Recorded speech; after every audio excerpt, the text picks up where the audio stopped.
আমিরুল মুমিনিন খলিফাতুল মুসলিমিন চিন্তা করে দেখলেন, বাড়িতে নক করলেন, মা সমস্যা কি আপনি আমার সাথে শেয়ার করেন। মহিলা ডাক দিয়ে বলছে, পথিক আমরা মদিনার মানুষ না, বহু দূর থেকে আমরা এসেছি। মদিনার গভর্নর, মদিনার দায়িত্বশীল যারা আছে, মদিনার প্রেসিডেন্টের কাছে এসেছি, তার কাছে কিছু সাহায্য পাওয়ার জন্য এসেছি। রাত হয়েছে, গভীর রাত হয়ে গেছে, এজন্য এখানে আমরা আপাতত বিশ্রাম করছি, রাত্রি এখানে রাত্রি যাপন করব। আমিরুল মুমিনিন বলছে, আপনার বাচ্চাগুলো ক্ষুধার যন্ত্রণায় কান্না করছে, খাবার দেন না কেন? ওমরে ফারুক দেখেন, মহিলা চুলার মধ্যে, পাত্রর মধ্যে সুন্দর করে কয়েকটা পাথর দিয়া নাড়াচাড়া করেন।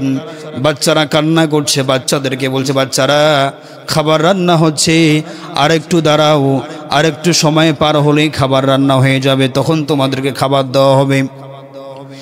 আমার ভাইরা, এরকম করে কান্না করতে করতে বাচ্চারা এক সময় ঘুমিয়ে যায়।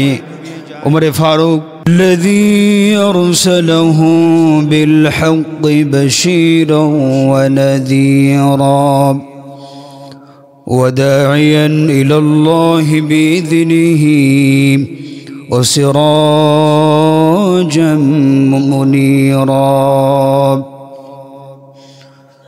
أما بعد فقد قال الله تعالى في كلامه المجيد وفرقانه الحميد وقال رسول الله صلى الله عليه وسلم كلكم راع وكلكم مسؤول عن رعيته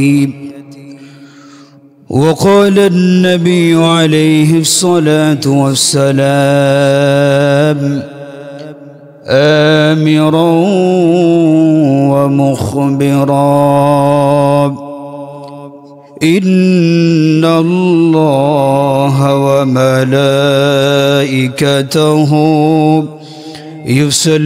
يصلون على النبي يا أيها الذين آمنوا صلوا عليه وسلموا تسليما اللهم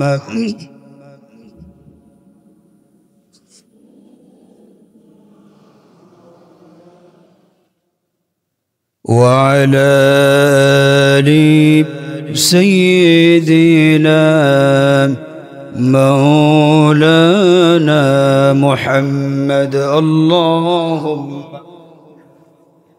على سيدنا مولانا محمد وعلى آل سيدنا مولانا محمد الحمد لله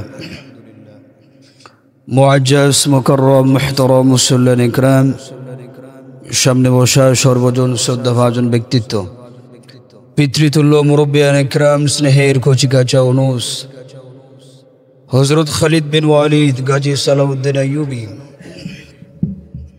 জামালউদ্দিন আফগানের উত্তরসূরি, সম্মানিত নওজোয়ান যুবক ভাইরা, মাইকের আওয়াজ যতদূর পর্যন্ত যায় নিজ নিজ গৃহে বসে শুনতে থাকা শ্রবণকারিণী সম্মানিতা মায়েরা, আমরা সকলে মিলে সর্বপ্রথম সেই মহান আল্লাহ সুবহানাহু ওয়া তাআলার দরবারে কালিমাতু শুকরে আদায় করছি যে আল্লাহ সুবহানাহু ওয়া তাআলা আমাদেরকে তার মহান হুকুম আদায়ের লক্ষ্যে আল্লাহ তাআলার পবিত্র মসজিদ ঘরে আসার বসার সুযোগ ও তৌফিক দান করে দিয়েছেন। এজন্য সেই মালিকের দরবারে কণ্ঠের সমস্ত আওয়াজকে বুলন্দ করে সকলে পড়ছি আলহামদুলিল্লাহ।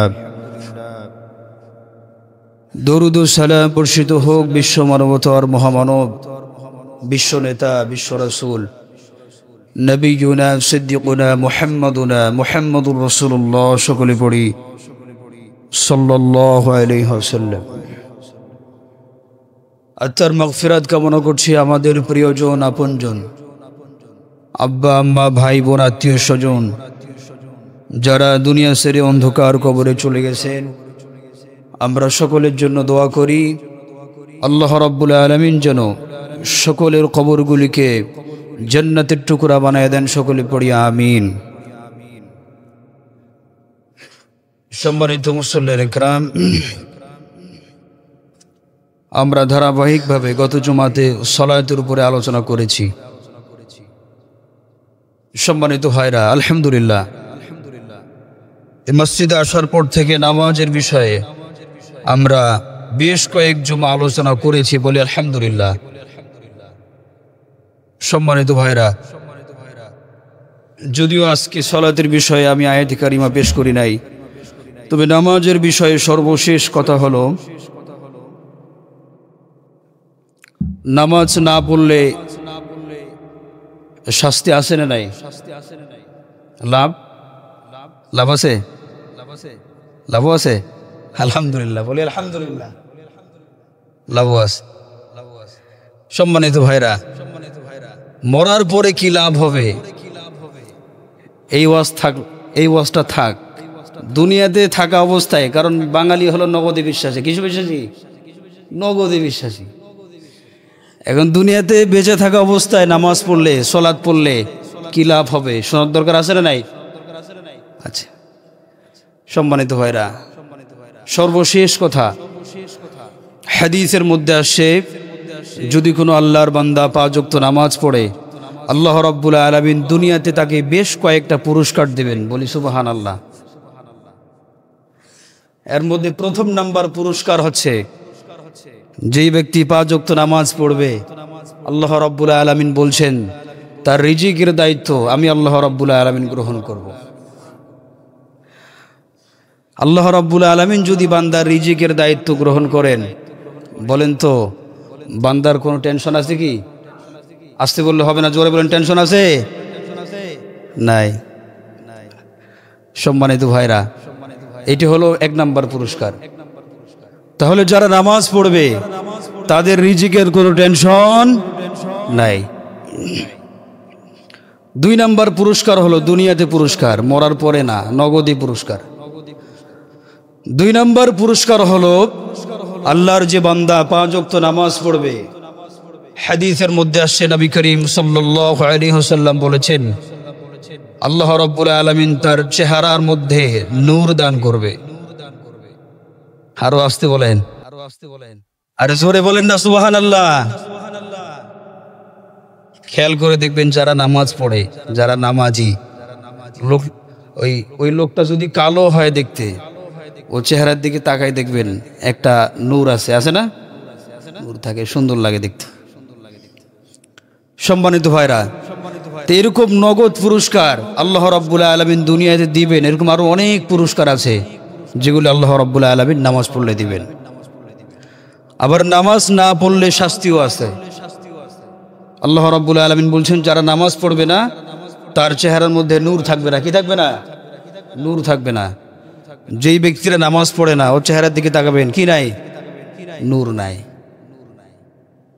সম্মানিত ভাইরা, আবার হাদিসের মধ্যে আসছে বেনামাজি বান্দা যখন মারা যাবে তার মৃত্যু এত পরিমাণে যন্ত্রণা, কষ্ট তাকে দেওয়া হবে যে গোটা পৃথিবীর সমস্ত সাগরের পানিগুলো যদি তাকে পান করা হয়, ওই বেনামাজি ব্যক্তির মৃত্যুর সময় তার পিপাসা নিবারণ হবে না। এত পরিমাণে কষ্ট তাকে দেওয়া হবে। সম্মানিত ভাইরা, তাহলে নামাজ নিয়ে আমরা ইতিপূর্বে অনেক কথা শুনেছি। আজকে আমরা কোরআনুল কারীম থেকে যে আয়াতে কারিমা পেশ করেছি, ইনশাআল্লাহ আমরা এই আয়াত থেকে আলোচনা শুনবো বলি ইনশাআল্লাহ। সম্মানিত ভাইরা, আল্লাহ রাব্বুল আলামিন বলছেন ওয়ালা নাবলুওয়ান্নাকুম বিশাইইম মিনাল খাউফি ওয়াল জু'i ওয়া নাকসিম মিনাল আমওয়ালি ওয়াল আনফুসি ওয়াস সামারাত।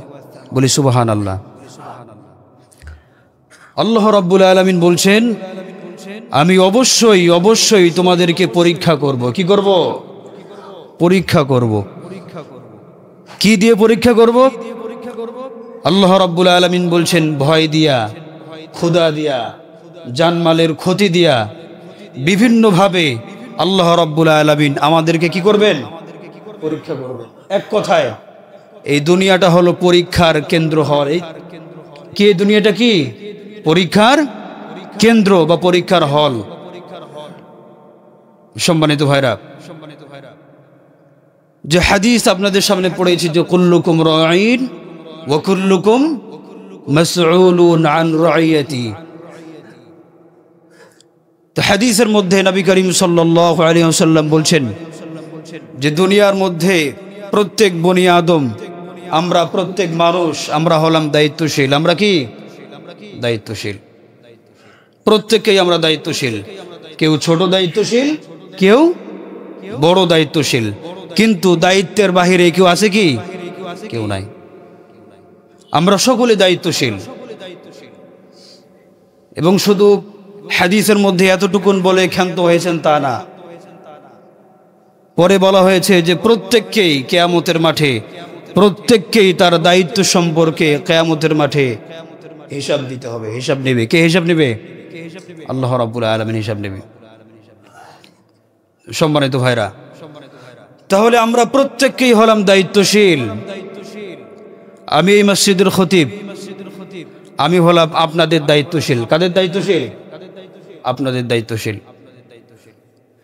আবার আপনি হলেন আপনার বাড়ির, আপনার বাড়িতে 5 জন 7 জন, এই 10 জন সদস্য, আপনার ছেলে, আপনার মেয়ে, আপনার স্ত্রী, আপনার বাড়িতে যতগুলি সদস্য আছে, এক কথায় যারা আপনার অর্জিত সম্পদ খায়, আপনার অর্জিত সম্পদ খেয়ে পড়ে যারা দুনিয়াতে বাঁচে বসবাস করে, এদের দায়িত্বশীল কে? কথা কয় না। এদের দায়িত্বশীল কে? আপনি। আপনি এদের দায়িত্বশীল। তো কিয়ামতের মাঠে আপনার কাছে হিসাব নেবেন কে? জোরে বলেন, কে নেবে?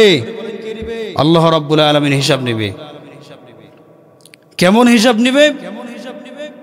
যে আপনার স্ত্রী নামাজ পড়ে না, আপনার স্ত্রী পর্দা করে না, আপনি কোনোদিন তার আপনার স্ত্রীকে বলেন নাই যে নামাজ পড়ো। এরকম মানুষ সমাজে আছে না? আছে।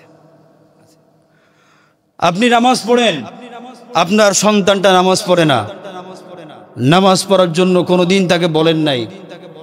আপনি মনে করেছেন যে আমি নামাজ পড়ছি, আমি পার হয়ে যাব। সুযোগ আছে কি? আল্লাহর কাছে হিসাব দিতে হবে।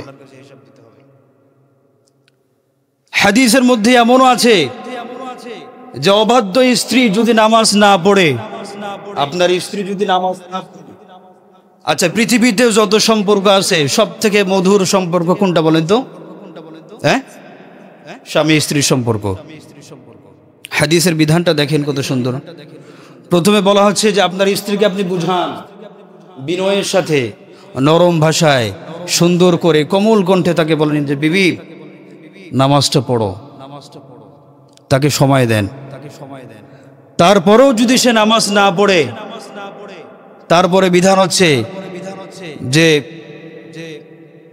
আপনার শ্বশুর বাড়ির যারা দায়িত্বশীল আছে মুরব্বীদেরকে ডাকেন, ডাকার পরে একটা সালিশ করেন, স্ত্রীকে বুঝান যে বিবি নামাজ পড়ো। যদি এরপরেও তুমি নামাজ না পড়ো, এরপরে যে সিদ্ধান্ত আমি নিব এটা কিন্তু কঠিন সিদ্ধান্ত হবে।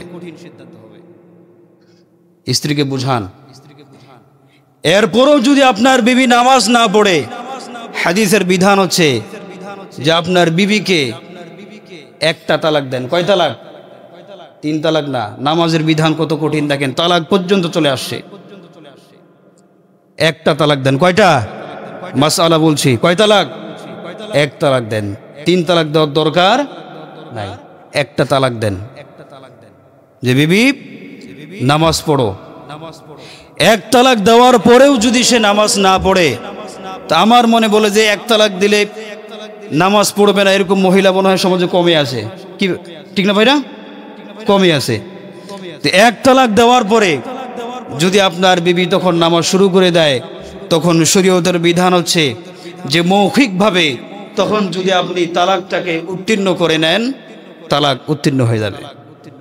বলি সুবহানাল্লাহ। সম্মানিত ভাইরা, এই এতগুলি কথা বলার মূল উদ্দেশ্য হচ্ছে যে নামাজের গুরুত্ব কত কঠিন, যে নামাজ না পড়লে শুধু আপনার স্ত্রীকে হিসাব দিতে হবে এমন তো না, আপনি যে আপনার পরিবারের দায়িত্বশীল, আপনার স্ত্রীর ব্যাপারে, আপনার সন্তানের ব্যাপারে, আপনার মেয়ের ব্যাপারে। আপনার স্ত্রী পর্দা করে না, আপনার মেয়ে বড় হয়েছে পর্দা করে না, এই সমস্ত বিষয়ে আপনাকে তো হিসাব দিতে হবে। আপনি মনে করছেন যে আমি একাই নামাজ পড়ে জান্নাতে যাব, সুযোগ আছে কি? এই সুযোগ আছে? সুযোগ নাই। আপনি আজকে যেই সন্তান, যেই মেয়ের পেছনে হাজার হাজার টাকা খরচ করছেন, এই মেয়ের কারণেই, এই ছেলের কারণেই, এই স্ত্রীর কারণেই কিয়ামতের মাঠে আপনাকে আসামি হতে হবে। কথা বলে কে? সম্মানিত ভাইরা, তাহলে প্রত্যেকেই আমরা দায়িত্বশীল। আমরা কি? প্রত্যেকেই দায়িত্বশীল। দায়িত্বের ব্যাপারে সকলকেই হিসাব দিতে হবে। আল্লাহ রাব্বুল আলামিন হিসাব নেবেন। হিসাব না দেওয়া পর্যন্ত আল্লাহ রাব্বুল আলামিন ছাড়বেন কি? সম্মানিত ভাইরা, তাহলে দায়িত্বের ব্যাপারে আল্লাহ রাব্বুল আলামিন সকলের কাছে হিসাব নেবেন। সকলে দায়িত্বশীল। এই মসজিদ কমিটির যারা সভাপতি, যারা দায়িত্বশীল আছে, তাদের কাছেও আল্লাহ রাব্বুল আলামিন হিসাব নেবেন। কি নেবেন না? নাই ভাইরা, নেবে না? অবশ্যই নেবে। সম্মানিত ভাইরা, যারা শাসক আছে, দুনিয়াতে যারা শাসক থাকে, মেম্বার বলেন, চেয়ারম্যান বলেন, এলাকার মোড়ল বলেন, এই সকল দায়িত্বশীলদের কাছেও কিন্তু আল্লাহ রাব্বুল আলামিন হিসাব নেবে। নেবে না? হিসাব নেবে। সম্মানিত ভাইরা, সাহাবায়ে কেরাম রিদওয়ানুল্লাহি আজমাইন, তারা যখন শাসন করতেন, তাদের শাসন আমলে তারা কেমন ভাবে দায়িত্ব পালন করতেন। হযরতে আবু বকর, হযরতে ওমর ফারুক রাদিয়াল্লাহু তাআলা আনহু ঈদের দিনে সকালে তার সন্তান আবদার করছে, বাবা ঈদ তো চলে আসলো, আশপাশে সবার নতুন পোশাক হয়েছে, নতুন জামা হয়েছে, কিন্তু আমাদের তো নতুন জামা আমরা এখনো পর্যন্ত পাইনি। ওমরে ফারুক রাদিয়াল্লাহু তাআলা আনহু বলছেন যে, বাবারে তোমাকে এই মুহূর্তে জামা কিনে দেওয়ার মতো টাকা সম্পদ আমার কাছে নাই। বলি সুবহানাল্লাহ। সম্মানিত ভাইরা, তো এবার ওমরে ফারুক তার বিবি উম্মে কুলসুম তো বলছে, স্বামী আমাদের পোশাকের দরকার নাই, আমাদের একটা মাত্র বাচ্চা ছেলে, তো তার জন্য সামান্য একটা পোশাকের ব্যবস্থা করা যায় কিনা আপনি একটু চেষ্টা করেন তো। তো তার বিবির অনুরোধে ওমরে ফারুক রাদিয়াল্লাহু তাআলা আনহু সে সময়ের যে বাইতুল মাল অর্থমন্ত্রী, কোষাধ্যক্ষ যিনি ছিলেন, তার নাম হলো আবু উবাইদা।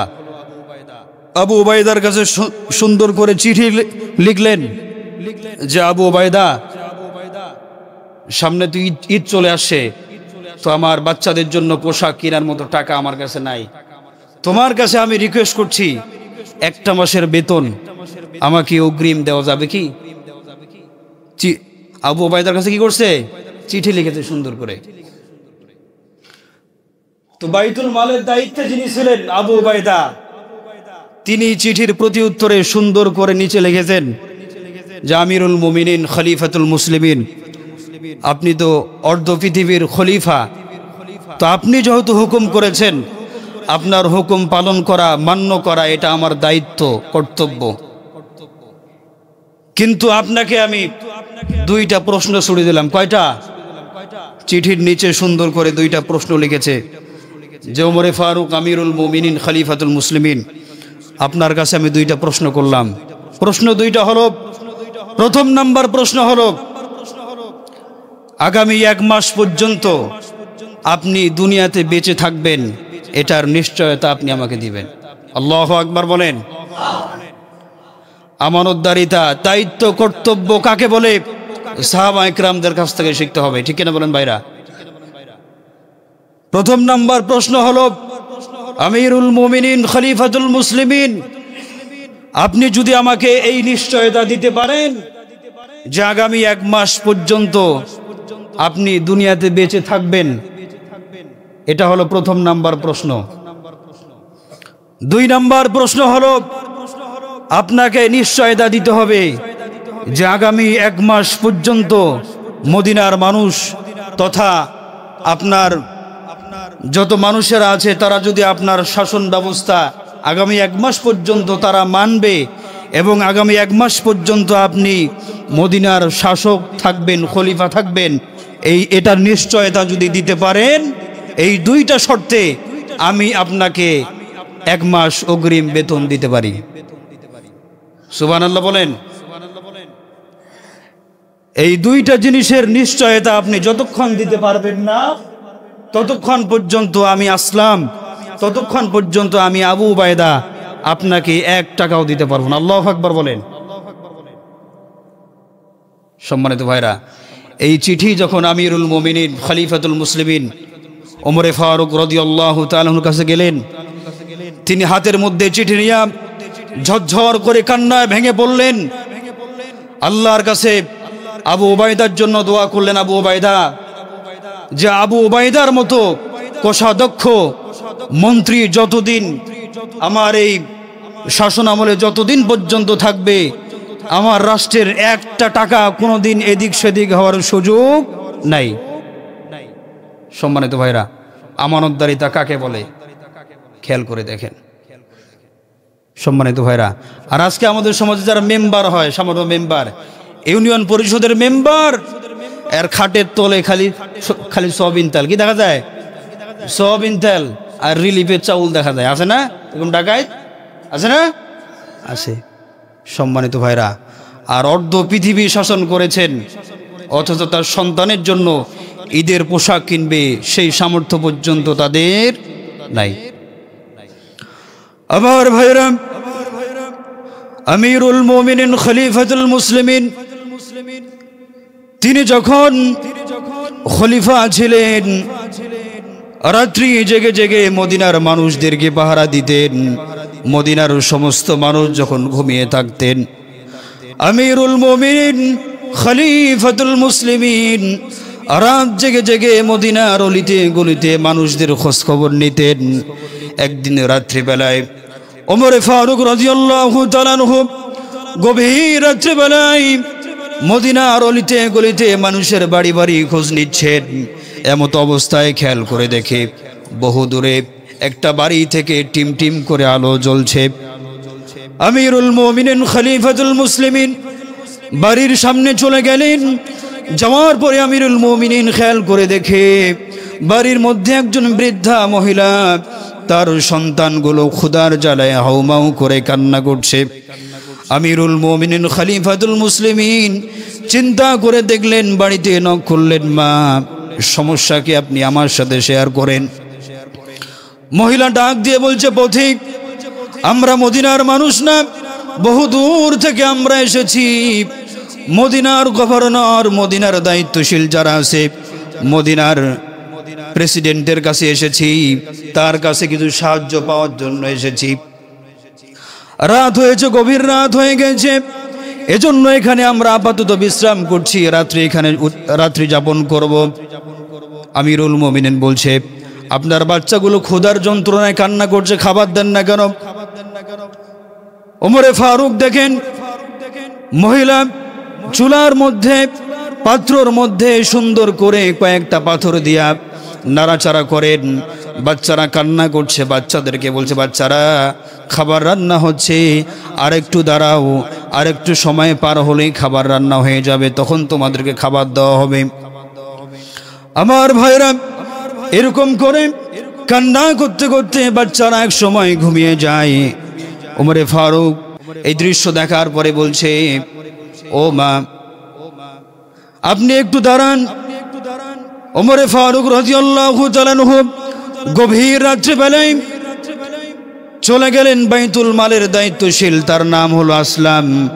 আসলামকে ডাক দিয়ে তুললেন।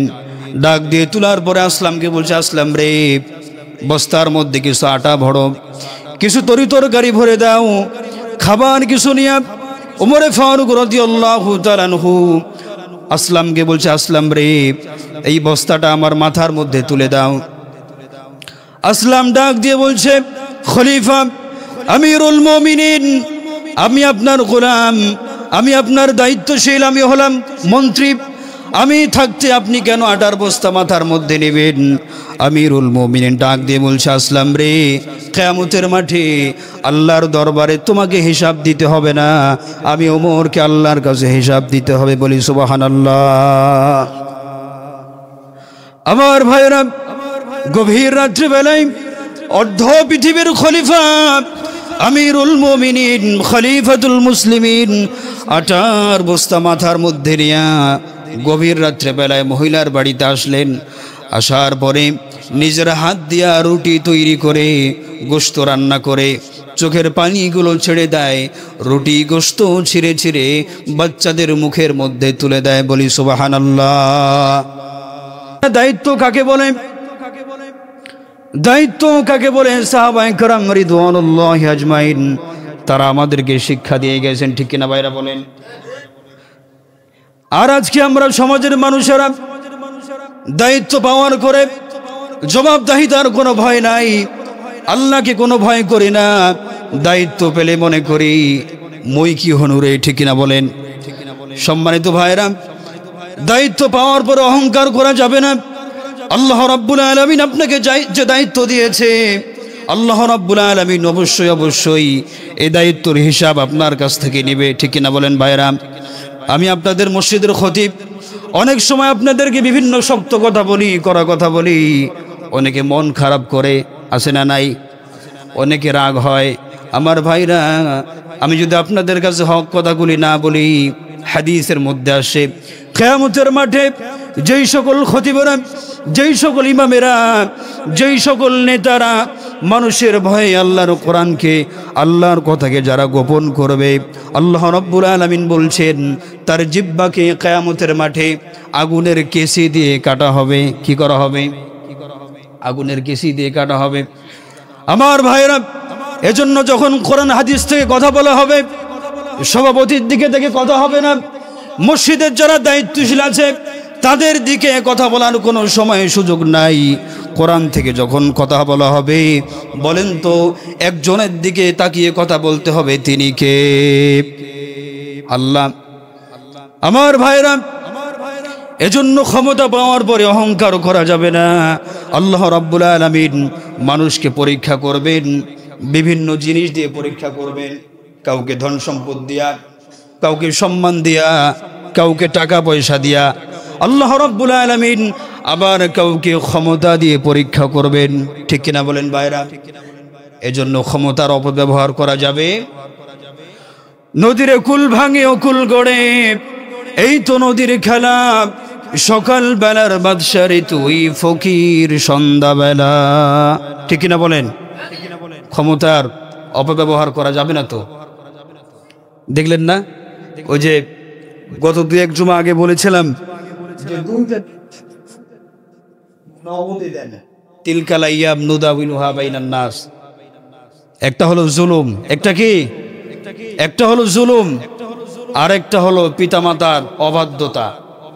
এই দুইটা জিনিস, এই দুইটা অপরাধের শাস্তি আল্লাহ রাব্বুল আলামিন দুনিয়াতে নগদে দিবেন এবং তাড়াতাড়ি দিবেন।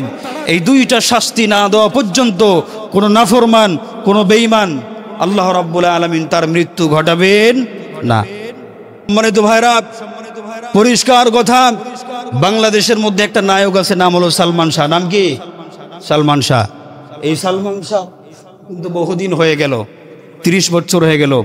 আমার ভাইরা, সালমান শাহ মারা যাওয়ার 30 বছর পরে যদি নতুন করে সালমান শাহর সেই বিচার কার্যকর করা হয়, স্বাধীনতার 50 বছর পরে এসে যদি বঙ্গবন্ধু হত্যার বিচার করা হয়, পরিষ্কার ভাষায় বলতে চাই, কোরআনের পাখি আল্লামা সাঈদী রহমাতুল্লাহি আলাইহি যারা চিকিৎসার নামে যারা হত্যা করেছে, আগামী 100 বছর পরে হলেও ওই সমস্ত খুনিদের বিচার বাংলার জমিনে হতেই হবে, ঠিক কিনা বলেন ভাইরা? বিচার হতেই হবে। আল্লাহ রাব্বুল আলামিন বিচার করবেন বলে ইনশাআল্লাহ। সম্মানিত ভাইরা, তাহলে তিলকাল আইয়াম নুদাউলুহা বাইনান নাস, জুলুম থেকে পরিত্রাণ, যারা জুলুম করে, জুলুমকারীকে আল্লাহ রাব্বুল আলামিন দুনিয়ার মধ্যে শাস্তি অবশ্যই দিবেন। 2 নাম্বার হলো পিতামাতার অবদ্ধ সন্তান। ছোট্ট একটা ইতিহাস বলি, ঘটনা বলি সম্মানিত ভাইরা। পিতামাতা বৃদ্ধা হয়েছে, বাড়িতে মা বাবার জায়গা হয় না, তো মা বাবাকে রেখেছে বাড়ির একটা ছোট্ট রুমে। ওই ছোট্ট রুমের মধ্যে বৃদ্ধা মা একাই থাকেন। তো ওই বৃদ্ধা মার খাবার পৌঁছায় দেয়, তার নাতিপুতনি যারা থাকে তার হাতের মধ্যে একটু খাবার দিয়া, মাটির প্লেটের মধ্যে খাবার দিয়া বৃদ্ধা মাকে খাবার পাঠিয়ে দেয়। সম্মানিত ভাইরা, তো বৃদ্ধা মাকে যখন খাবার পাঠিয়ে দেয়, ওই নাতনি গিয়ে তার দাদিকে বলে, দাদি আমরা তো গোশত দিয়ে ভাত খেলাম, মাছ দিয়ে ভাত খেলাম, তুমি শুধু সবজি দিয়ে ভাত খাচ্ছ কেন? সম্মানিত ভাইরা, আচ্ছা বলেন তো, এই বাচ্চাটা যখন গিয়ে তার দাদিকে এই কথা বলে যে দাদি আমরা তো গোশত দিয়া মাছ দিয়া ভাত খাইলাম, তো তোমাকে শুধু সবজি দিয়ে ভাত দিয়েছে কেন? বলেন তো, এই মায়ের অন্তরটা কি কান্না করে না? জোরে বলেন। চূর্ণ বিচূর্ণ হয়ে যায়।